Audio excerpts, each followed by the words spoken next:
Модест Петрович Мусорский, картинки с выставки. Одно из самых популярнейших сочинений в репертуаре пианиста, я думаю, одно из самых популярных сочинений у слушателя.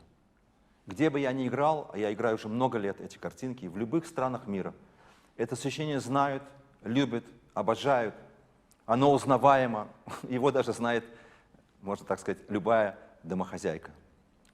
Вот такое сочинение написал выдающийся Мусорский. Я не перестаю удивляться до сих пор и нахожу все время новые детали, новые подробности в этом сочинении, которые раньше как-то пропустил, не услышал, не додумал. Это бесконечная кладезь и звуковых возможностей рояля, и стилевых возможностей рояля, и фактурных решений, и звучание вообще, нахождение более образности, большей образности. Это все то, что каждый раз, возвращаясь к этому сочинению, я не устаю, как я сказал, уже удивляться и поражаться этому величию, этой глубине этого сочинения. А ведь Мусорский не был фортепианным композитором. Если мы начнем вспоминать, что он написал для фортепиано, это буквально маленькие программные пьесы типа «Швея», «Детская», «Няня», такого психологического характера, как маленькие зарисовки, маленькие портреты. Но уже в то время Мусорский проявил себя мастером портрета, мастером зарисовки, мог несколькими штрихами определить сразу характер, дать нужное направление. Вот этот человек такой-то, а этот такой-то, эта картина такая-то. То есть вот такая, как мы говорим, был большим специалистом в программной музыке. Немножко звучит так дежурно, но это действительно так оно и было. И вот Мусорский. Он происходил из князей смоленских в России. А князья смоленские в России — это были как Рюрики в России. То есть тебе уже уготована была с детства судьба военного человека. Ты должен пойти в училище, ты должен окончить училище, должен стать офицером, и только тогда ты начинаешь, так сказать, свою карьеру. Другого дано не было. Что, собственно, он и делает. Он поступает в училище прапорщиков, заканчивает его. Кстати, первая пьеса его была под номером 1 издана как «Подпрапорщик». Такая военная пьеса такая. Он заканчивает, становится офицером и начинает выступать как пианист в салонах. Кстати, как пианист с юности он учился у великолепного педагога Антона Герке. Он был, в свою очередь, учеником Джона Филда. Он получил очень хорошую школу. И вот, выступая как пианист, он случайно знакомится с любителями-музыкантами, которые тесно связаны с Милием Балакиревым, которые берут у него уроки композиции. Ему стало очень интересно. Он приходит туда и попадает в окружение абсолютно нового русского духа. Все они находятся под впечатлением творчества Глинки. Они изучают русскую песню, причем русскую крестьянскую песню, не романсы, не городского, так сказать, содержания, а именно идущие от пластов русской земли. И Балакирев всех заражает вот этим русским настроением, русским духом. А Стасов, великий музыкальный критик того времени, он был идейным руководителем этого. Он считал, что вообще в основе всего должна лежать русская песня крестьянская, истоки русской фольклорной музыки и, конечно, опера. При том, что обожал Листа, обожал музыку романтиков, особенно, конечно, программного Листа. И вот, кстати, это общество, в которое попадает, впоследствии стало называться с легкой руки Стасова «могучей кучкой». Из этой могучей кучки потом вышли 3 гения русских. Это Бородин, Римский, Корсаков и Мусорский. Это 3 столпа русской музыки, которые стали и являются украшением России сегодня. Стасов знакомит Мусорского с архитектором Виктором Гартманом. И они становятся ближайшими друзьями. Гартман заражен идеей создания новой русской архитектуры. Он работает не только в жанре архитектуры, он работает и в плане театральных постановок, он рисует, он создает эскизы костюмов. Он очень такой, я бы сказал, широкого направления человек. Они становятся большими друзьями. И вот несчастье. На 39-м году жизни скоропостижно Гартман скончался. Мусоргский был под страшным впечатлением, под страшным горем, потому что они так сблизились, что он почувствовал это прямо вот всем своим сердцем, потерю самого близкого для себя человека. Стасов, который очень боготворил Гартману, решает в честь Гартмана организовать выставку. И вот в Петербурге, в Академии художеств, организуется в моем городе, где я родился, где я получил образование и воспитание. Сейчас даже представляю себе, где это находится. В Академии художеств он организует выставку работ Гартмана. Это 400 его работ, разных. Это и рисунки, это и графика, это и эскизы костюмов, это и театральные постановки, это его архитектурные проекты. И, естественно, эту выставку приглашает Стасов Мусоргского. Мусоргский приходит на эту выставку, его в голове сразу возникает план создания картинок, музыкальных картинок. И уже через какое-то время он уже играет их в этом обществе у Миля Балакирева. А потом в течение 3 недель создает весь цикл. Представьте себе, вот такое гениальное сочинение появилось через 3 недели. Другое дело, что, к сожалению, оно не было издано при жизни композитора. И только спустя 5 лет оно было издано после смерти Мусоргского. Мусоргский в этой пьесе новатор во всех направлениях. Во-первых, это настоящая русская музыка. Вот мы говорили, Скрябин русский композитор. Мы говорили, Шостакович, да, все они русские, но та близость к Руси, к исконно русской, которая была у Мусоргского, как мы говорим, от крови, от плоти, не было, конечно, ни у Скрябина, и у Шостаковича тоже. Хотя и Шостакович очень много почерпнул от Мусоргского. И вот он пишет это сочинение, которое, как я уже сказал, новатор везде.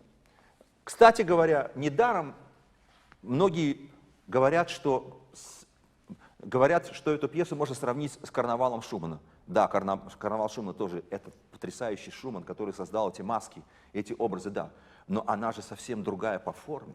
Ведь впервые в истории музыки, в циклическом сочинении, Мусоргский вводит так называемую прогулку, променады. Что это за прогулка? Это прогулка, которая вас вводит на эту выставку. Вот вы пришли на эту выставку. Вот вы зашли в зал. И вот первое появление, типично русская тема, которую поет запевала, ему отвечает хор.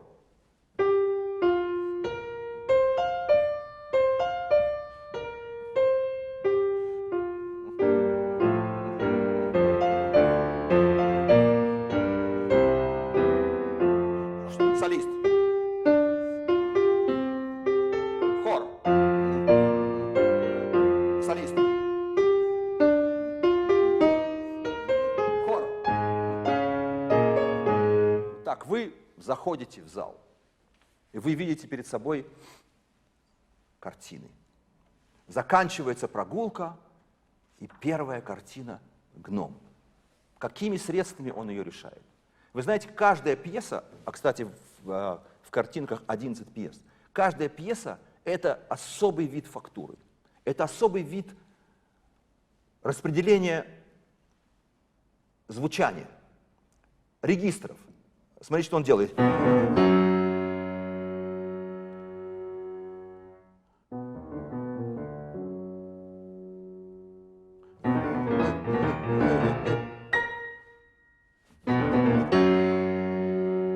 Страшный гон. Мы все время думаем, гном, он такой маленький, такой щупленький, верткий. Ничего подобного, страшный горбун. И дальше смотрите, что делается.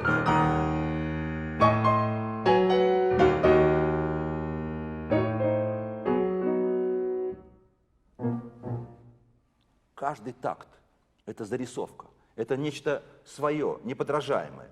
Кстати, все композиторы, и Равель, и Дебюсси, и Прокофьев, и Стравинский, и Барток, все находили в этом сочинении что-то свое.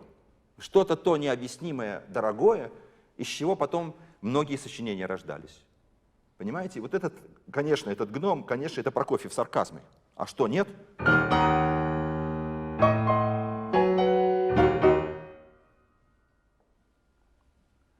Да. Вот так этот гном, бедный, вначале горбун в таком виде, а потом он вырастает.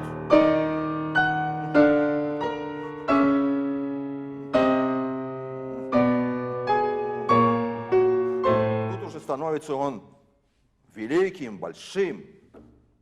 И вот после завершения этой прогулки другая прогулка. Эта прогулка пронизывает всю пьесу, она является связующим звеном. Она как бы или подготавливает, с одной стороны, следующую пьесу, или она как бы как от имени автора говорит о том, что было. Она все время носит какой-то психологический характер. Вот представьте себе, как была первая прогулка и вторая после нее, после гнома.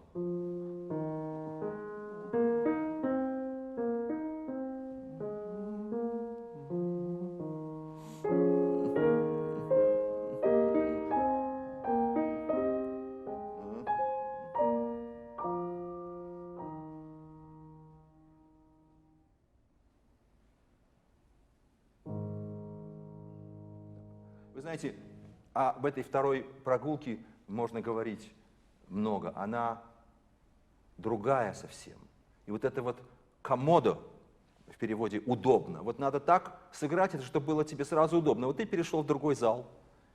И вот ты после гнома ты должен обязательно отдохнуть, после этого страшного гнома. И вот это начинается, вот это вот опять и хорового склада, русское.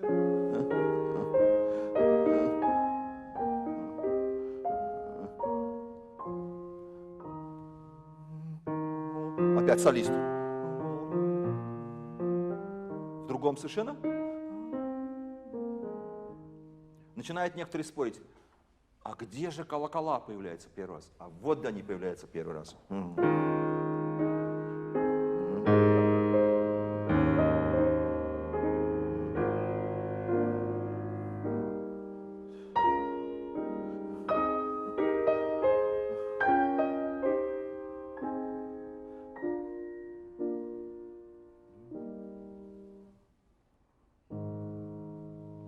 Модуляция.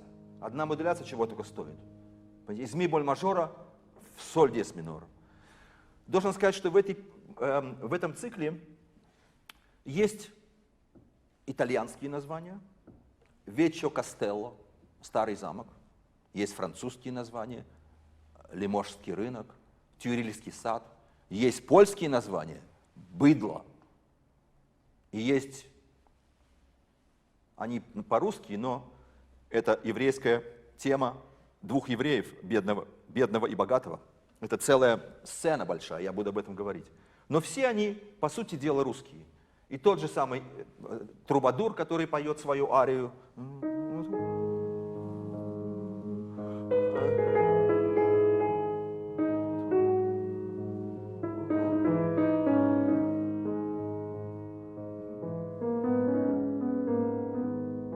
Почему я говорю, что он русский?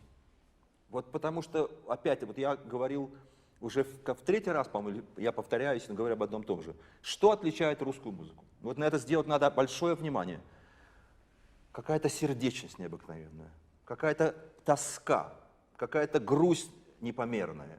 И она должна быть слышна в каждой ноте. Не бойтесь открывать свое сердце.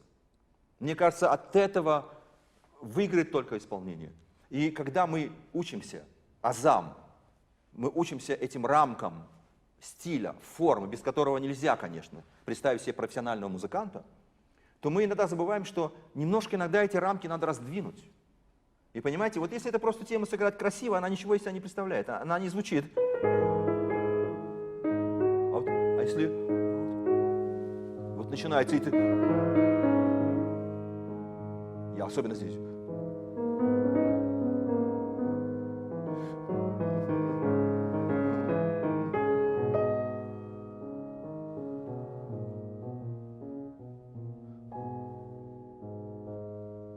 Очень грусть, тоска. русский сентимент. Вот такая вторая картина. Опять променады, но совсем другая. Вы знаете, я хочу буквально 2 слова сказать о променады. Я очень люблю эту пьесу давать своим студентам.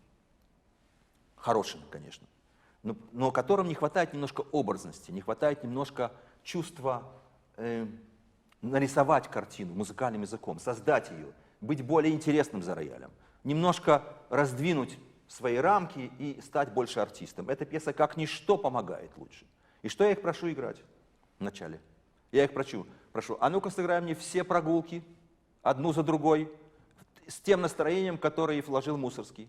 И они мне, как миленькие, приносят на урок и играют все прогулки. И первую, как я сыграл, и вторую, и эту третью.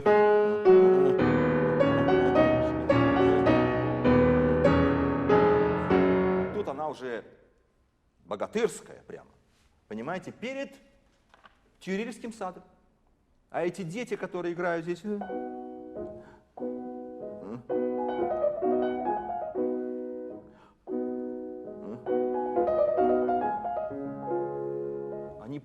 они просят, это няня. Я, кстати, выросший в Ленинграде и много времени бывавший бегающим мальчишком в летнем саду, я себе очень хорошо представляю. Ведь летний сад — это прототип Тюрильского сада в Париже. Они абсолютно по одному принципу построены. И, только, мне кажется, больше летний сад более интересный, более красивый. Тот, кто был в Париже, знает. А Тюрильский сад — это такое скромное очень место, примыкающее к Лувру. Но вот эти дети с этими нянями, эти бегают, просят, и просьбы тут, и все что угодно, и плач.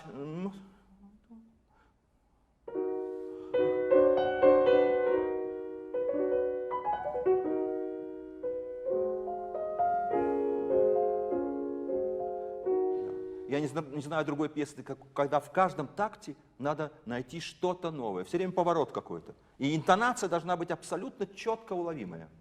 Следующее после улетающего Тюрильского сада — быдло. Все знают, что такое быдло. Это телега польская, которая переваливается, и она очень тяжелая, нагруженная, едет. На ней едет этот польский мужик и поет свою песню. Вот она такая себе, я себе представляю, что это русский мужик. Едет по дороге и поет свою песню.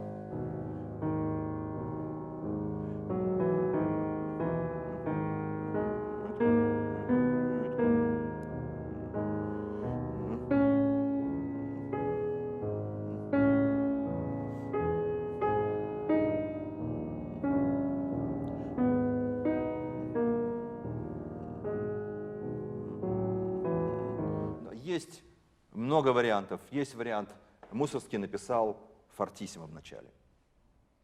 Равель, который сделал оркестровку гениальную совершенно, начинает пьяно. Я уже тоже, в общем, как-то много думал. У меня все время как бы меняется настроение. То мне хочется начать форте. Но вот сейчас, когда я записывал здесь, в Японии, я записал пьяно. Я себе представляю эту телегу, которая издалека едет, переваливается. Вот это вот еле, ты только шум слышишь, издалека появляется этот...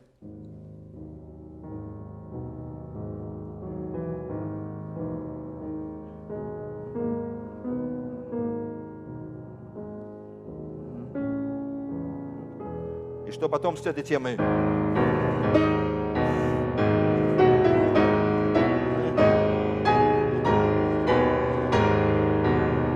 Потом она уже в таком виде происходит. И это уже то, что телега проезжает мимо тебя с этим грохотом, с этим шумом, и также постепенно она и удаляется. В принципе, идея очень такая простая, может быть, в чем-то даже простенькая, но если ее хорошо сделать, начать из ничего, опять-таки научить, как вот из ничего, из общего колорита какого-то мрачного, и потом выйти на это фортиссимо и также уйти, мне кажется, что в этом тоже будет фантазию нашу. И Мусорский, конечно, здесь гениально совершенно подсказывает нам. Он вообще был великий учитель этой пьесы. Он не только, он учит нас. Он нас призывает, будьте интересны. Вы должны сделать так, чтобы нельзя было оторваться от каждой картинки. Следующая картина. Смотрите, что происходит.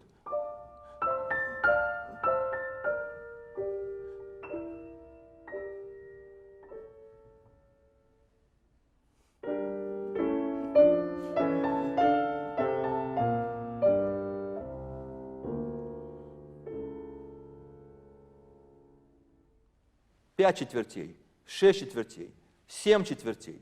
Типично русские размеры. А что Мусорского в этой прелюдии и фуге, которую я говорил, а-ля Мусорский, не так 7 четвертей?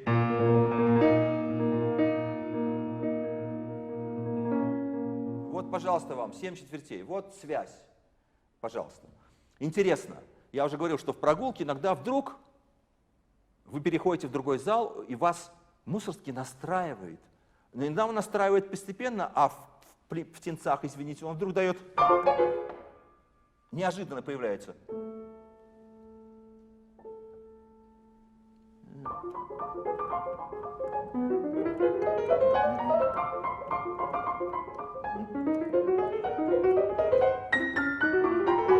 Вдруг перед вами это легкие птенцы, прыгающие с этими...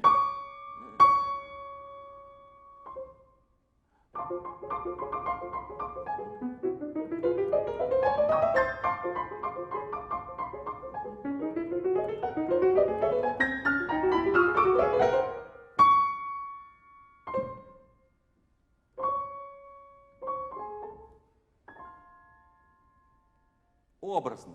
Этот последний птенец, который не успел там за всеми и плюхнулся. И сразу атака. Я не сказал ни одного слова о том, что на картинах Гартмана и что здесь, в этой гениальной пьесе. Кстати, фортепианный вариант этой пьесы, на мой взгляд, намного выше всех оркестровых вместе взятых. По психологизму, по глубине, по тому, что рояль может дать вообще. Понимаете, краски оркестра заслоняют психологизм этой пьесы, заслоняют ее невероятную глубину, какую-то русскую. Я считаю, что именно так. И вот то, что я сказал. Что на картинах Гартмана? Иногда просто какой-то момент, из которого Мусорский делает вообще такое полотно, как я скажу потом этих двух евреях, предположим, богатым и бедным. А эти птенцы, что у Гартмана? Это было написано эскиз к балету «Трильби». И маленькие девочки и мальчики в костюмах канареечки танцевали. Все. Что делает Мусорский? Он дает эти...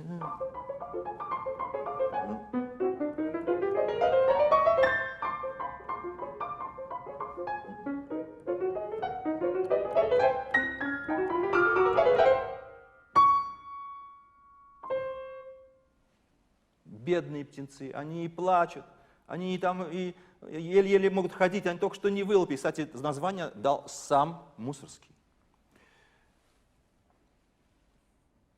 Два еврея. Что на картине у Гартмана? Один сидит в меховой шапке, неподвижно, второй бедный. Два портрета, никак не связаны между собой. Что делает Мусорский? Мусорский дает просто большое театральное действо. Взаимоотношения богатого и бедного. Этот богатый, который...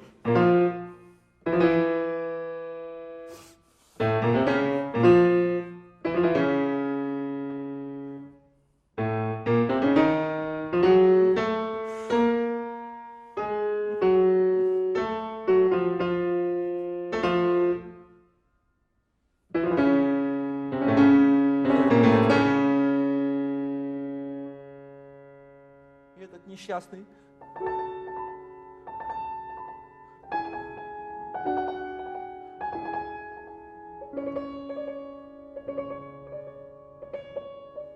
Кстати, вот интересный пример опять. Вот мы говорили о метрономах, о темпах. Вот Мусорский пишет андантино. То есть это играть, можно играть подвижнее. Я, например, считаю, что это надо играть очень плаксиво. Потому что он бедный, этот еврей, он был все время...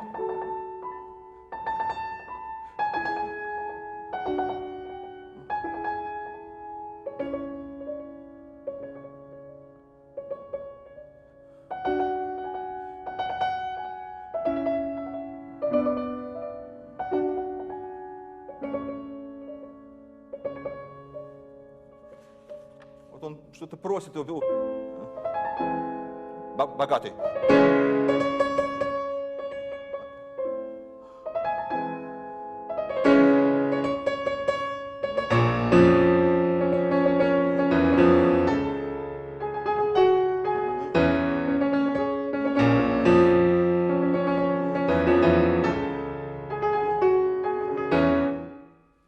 такая психологическая картина, которую создает автор, при том, что на картине Гартмана, как я уже сказал, один рисунок и второй никак не связаны между собой. Лиможский рынок, тоже это, тоже пестрота вокруг волнения, ожидания, нетерпения. Это как у Глинка в его попутной песне. Все кипит, все волнуется, все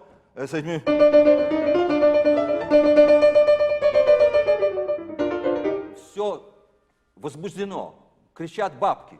Это все сцена, которая прямо дышит, живет вот на глазах. Удивительная образная пьеса. Удивительная образная пьеса. И теперь смотрите «Катакомбы». Следующая пьеса, 8-я. Что на картине у Гартмана? Гартман пришел с гидом и со своим другом на открытие парижских катакомб. Это все. Они стоят как 3 истукана. Что делает Мусорский?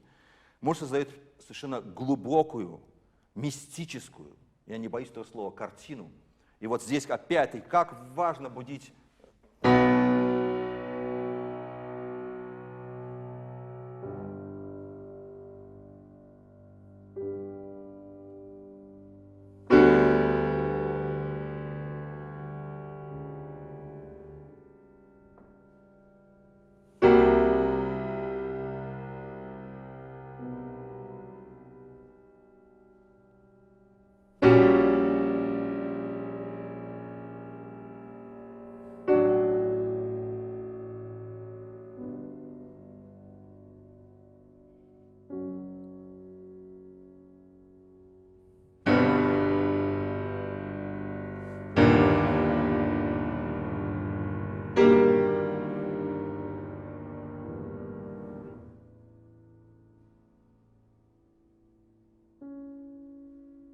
совершенно, вот это гениальный совершенно этот мотив, опять-таки тоскливый, настолько русский.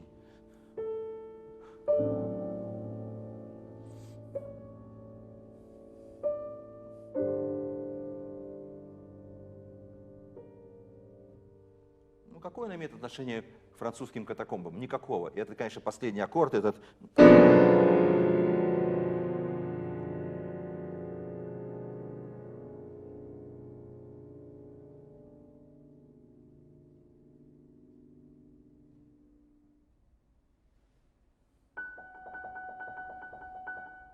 Соскучились? Давно прогулки не было.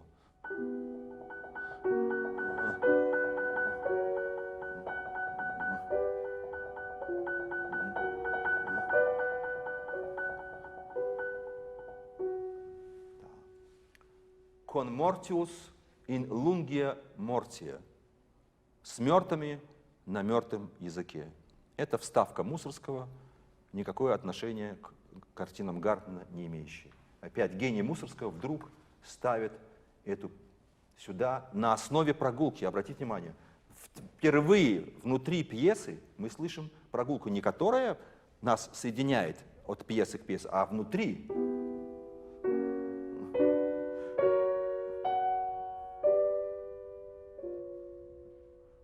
Опять. Не могу не сказать, опять. У меня это красной нитью проходит через все мои лекции. Русский акцент. Вот он написал «con lamento». Мы все знаем, что такое lamento. Плача, страдая. Вот это страдание, опять в этой...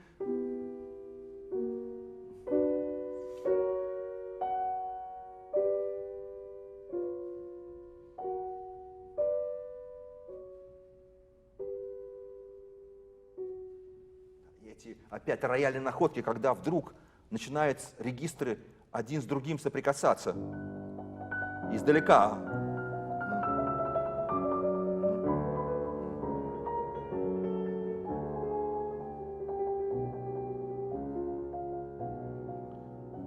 Шостакович.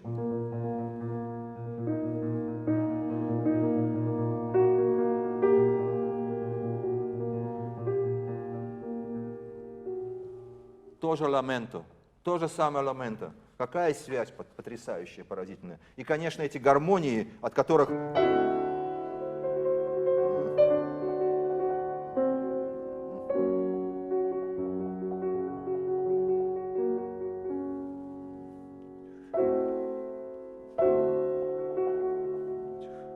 Мне очень трудно с моими руками взять ее вместе, у меня небольшие руки, но как это важно вместе.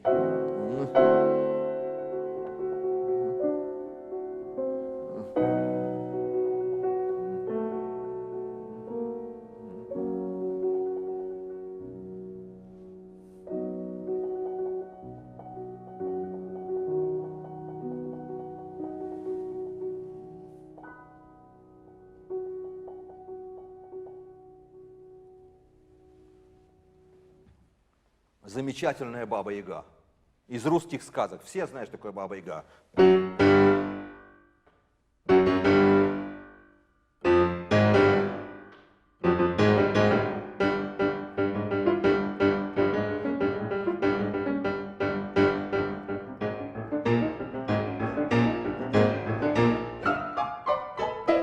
С помелом, с этими... Да, и это тема.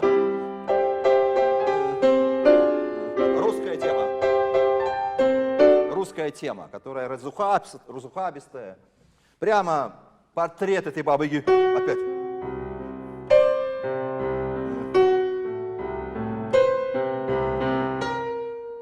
Опять эти колокола, которые появляются уже здесь. Смотрите, уже второй раз появились колокола эти.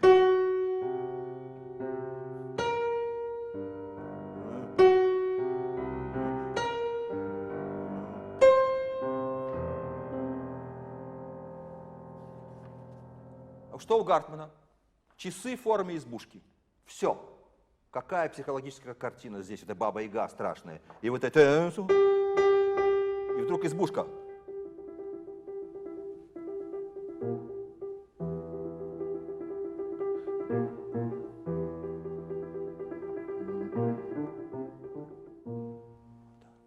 Избушка, избушка, повернись ко мне передом, а к лесу задом. Так сказано в русских сказах. Вот она и поворачивается. Избушка, избушка, повернись ко мне.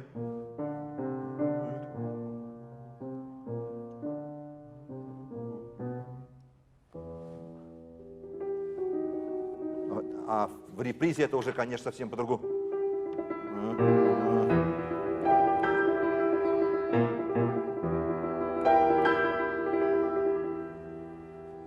И возвращение Бабы-Яги, которая прямиком влетает.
Как истинно русский, обязательно в воротах Киева должна быть церковь, должна быть молитва русская, православная. И вот она здесь в чистом виде абсолютно дается. Господи.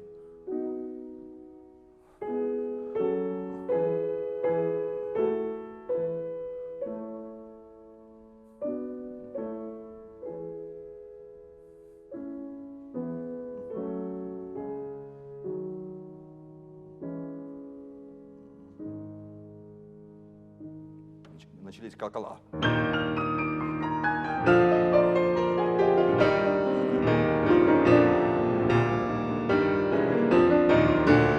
Да, начались колокола, которые, конечно, он вообще мастер, он основоположник, он впервые вводит колокола в музыку, которая потом использует и Рахманинов, и Скрябин, и Прокофьев. Он всем дал дорогу. Русская тема, колокольные звоны.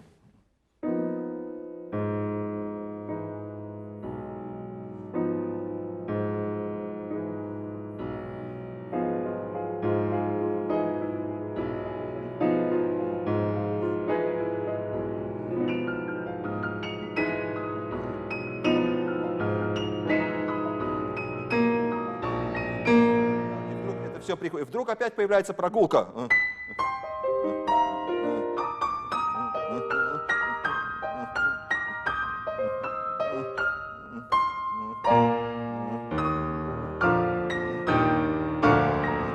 Вот она, прогулка здесь, конечно.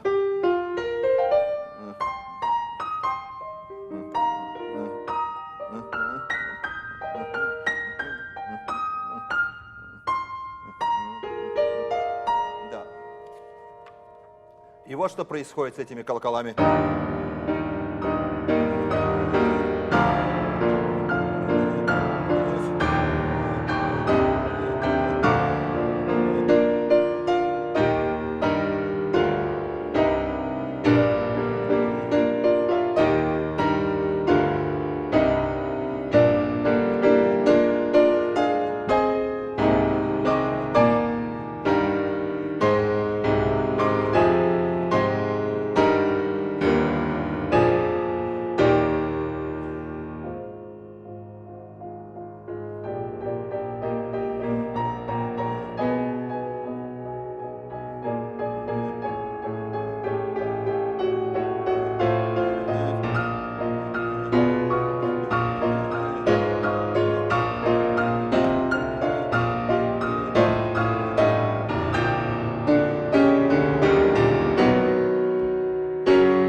Так он заканчивает эту пьесу с большим размахом, с большим подъемом. И, как я сказал, тут вся Великая Русь с ее звонами, с ее колоколами, с ее молитвами. Такой итог этой пьесы. Русская, большая, великая музыка.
Thank you.